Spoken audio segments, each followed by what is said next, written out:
And on the Money Watch, the government has released its monthly report tracking inflation, the Consumer Price Index. CBS News business analyst Jill Schlesinger is joining us now with a look at those results. Hi, Jill. What did the May data show?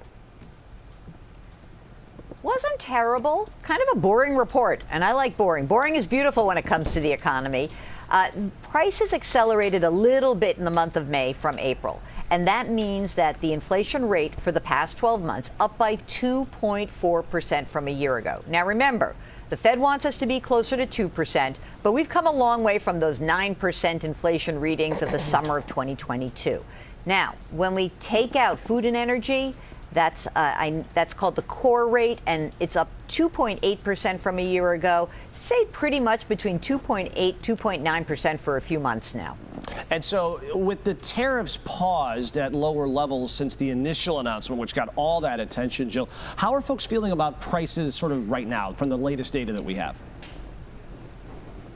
Well, the Federal Reserve asks us these questions. They call it the Survey of Consumer Expectations, just out a couple days ago. And to tell you the truth, respondents are a little less spooked about inflation. They're lowering what they think the inflation rate's going to rise by, meaning if we're worried that inflation's going up to where we were in the summer of 2022, we are really going to change our spending habits. But in the year ahead, 3 years ahead, 5 years ahead, people think inflation's going to go up to maybe 3.2%, 3%, 2.6%.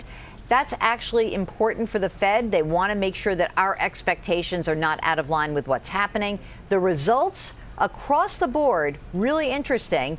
Age, education, income. People are just getting used to these tariff levels, and they believe prices will go up but then come down again. Well, given where we are right now with tariffs, what does the inflation picture look like for, let's say, the rest of the year, truly? Well, I think we have to presume that we'll have this universal 10% tariff on all of our trading partners, 30-some% for China. Let's say that's maintained. If that's the case, I think that we'll likely see that core inflation rate, the one that's at 2.8 or 2.9% right now, that's likely to accelerate. That's going up to around 3.5% by the end of the year. Again, it would go up. We're not going back to that bad, horrible summer of 2022, but prices should go up by the end of the year. It will not be by so much that I think we're going to get panicked, but we'll notice it, I think. Gradual is best, and boring, as you said at the top, is just fine by you. Good way to take away from this, Jill. Thanks again. Really appreciate it, as always. You can see Jill regularly, of course, on CBS Mornings.